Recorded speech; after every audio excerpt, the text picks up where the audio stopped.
Myron incident after to get the perspective, just your thoughts, and then of today's find? We disagree with it. We talked to JJ, yesterday, and we don't think that it was the same. They said it was the same for both of them. Both should have clearly been thrown out of the game. If you want to give Myron a technical after that offensive rebound, a little bit of a nudge. But after that, Myron was just a bystander in what Scottie Pippen did. There should have been a technical thrown out, but he's an easy target. He's a young player. It's easy for the league to make a point on this because it went into the stands. But we disagree with it.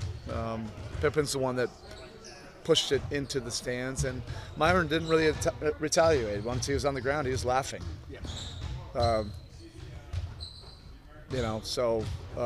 If it was somebody else, I don't think it would have been a $35,000 fine. But we'll move on, and it's a good teaching moment for Myron because now he'll be on the radar, with officiating. And we've wanted to clean up his technique anyway, which he's been getting much better with, being able to defend without fouling, doing things with more discipline. And then, we'll move on from there. I know that you would have liked to have been there yesterday, but work sort of gets in the way. But just seeing how the whole thing played out and seeing that statue of Pat as we remember him in the glory days of Showtime, what was that like? It was brilliant. It was moving. I've heard so many of Pat's speeches before. I think this one was arguably the best one I've ever heard him say.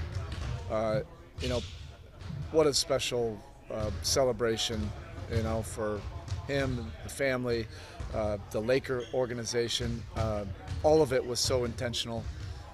The way the statue presented itself, him between Magic and Kareem, calling a play, with Magic handling it to get the ball to Kareem. But Pat's brilliance, part of his brilliance, when he speaks in a setting like that, you feel like he's talking directly to you.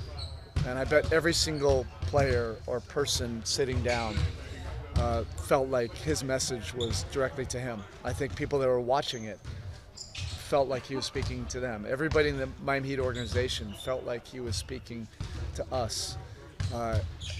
That's just an incredible gift he has to move people, to motivate people, to message in a way where he was just showing great gratitude for that. But for me personally, it just reminded me that, I don't ever take it for granted being around greatness.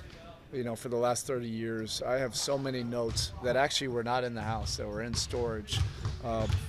When I was a video coordinator and a young assistant, I used to just take notes of every one of his speeches to the team because they were moving, in that time, in a half hour, 45 minutes with a thoughtful, intentional message as it was yesterday in front of everybody. But so well deserved. I got choked up, a few times, watching it. And just awesome, to witness. And it was important for our team, to see that, because when I mentioned that his brilliance is he's talking to everybody, I felt like he was also talking to this team. And I wanted them to hear, some of the real poignant messages, about, what it is to be significant and how you can be remembered, to be a part of something bigger than yourself. All those messages. It was beautiful. I've heard so many of them, but that was the best I've heard all of them at one time. So the fact that you guys have top 5 defense through all the different lineups that you guys have gone through this season, how much of that is another example of Bam helping to stabilize things and being that rock? There's no question about it.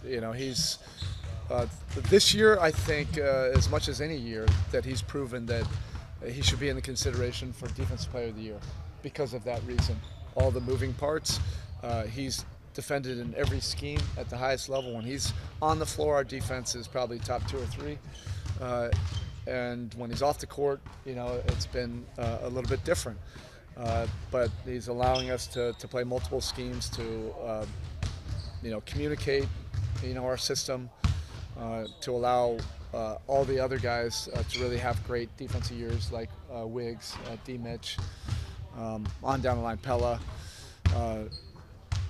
And I think we're fourth now. We were third before the game, so we want to keep on moving up, see if we can, do it more consistently, where it can get to, hopefully second best in the league. OKC is at a super high level, right now, but we want to have that every night where you can bank on it, because our offense is getting better, second in the league in scoring, but there'll be nights where you don't shoot it great, where you're not scoring 140.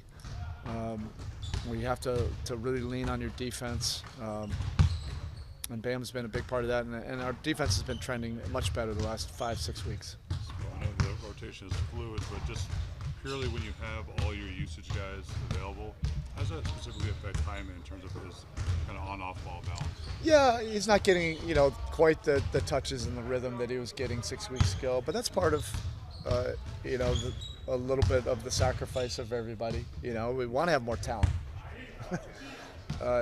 That's the reality. You got to have all your guns out there, and then there's a little bit of an adjustment period. But I like the adjustment period happening while we're still scoring over 130.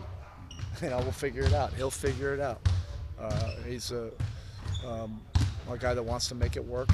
He's still one of arguably our most important downhill guy, and he'll get that rhythm. With only a handful of games left, how confident are you with Hero and Powell just building that on-court chemistry together with just so many games left? Like I've said, I'm not overthinking it. That'll work. They're both skilled. They both can play without the ball.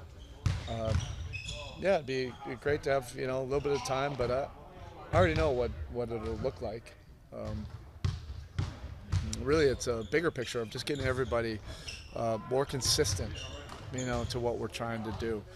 Those two guys, at the top of their game is going to make us super dynamic.